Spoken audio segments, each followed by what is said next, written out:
Students travel to this eastern Polish city to study. Lublin has become one of the major academic centers in Poland, with 2 universities and several other institutions of higher education.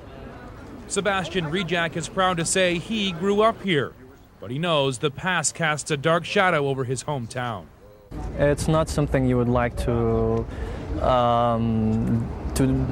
dwell on for a longer period of time. Specifically, that this is close to the place where these thousands of people live.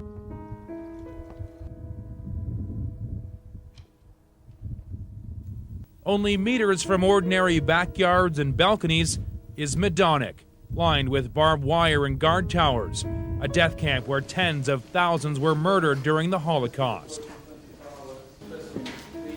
Because the Nazis didn't have time to destroy Majdanek before the camp was liberated by Soviet soldiers, it remains as it was almost 70 years ago.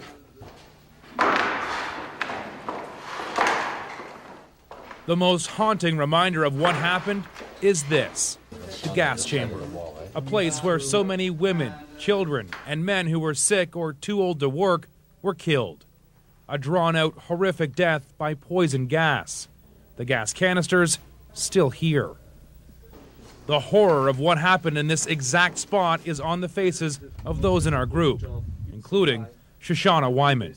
And I just kept thinking how hard it was for me to even think of him being there with me now, just to see it, let alone the mothers and who were trying to save their children when they were in the actual gas chambers together. It's unimaginable, really. Just the thought that people could do this to each other. Before being sent to death, people were shaved and stripped naked. The shoes of the 80,000 people sentenced to death here remain.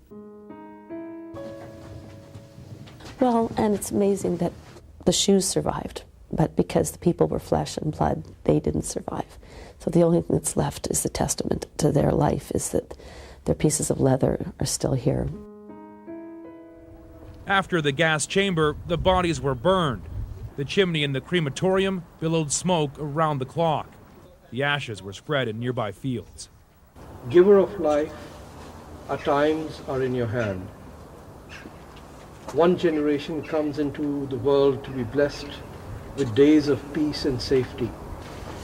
Another goes through the valley of the shadow, enduring the cruelties of persecution and war. Gathered around a large monument filled with the ashes of the last people to die here, our day ends in prayer.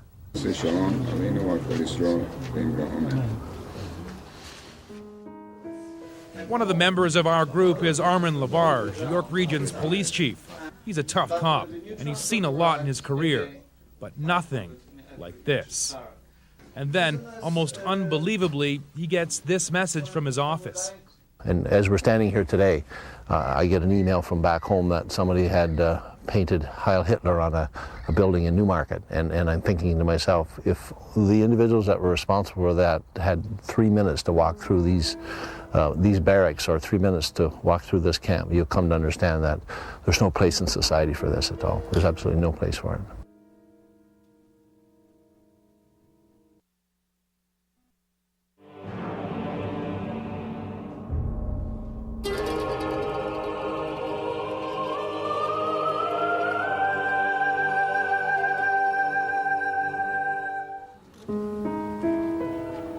It was built for killing.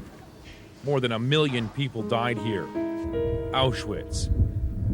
Jews, gypsies, political dissidents, prisoners of war were crammed into rail cars and sent here from all over Europe. With callous efficiency, Nazi soldiers met the trains, lining up their prisoners to be sent off to work or to die. The older part of Auschwitz is made of brick, laid out meticulously and built to last. But beneath the brick and mortar, torture chambers and prisoner cells.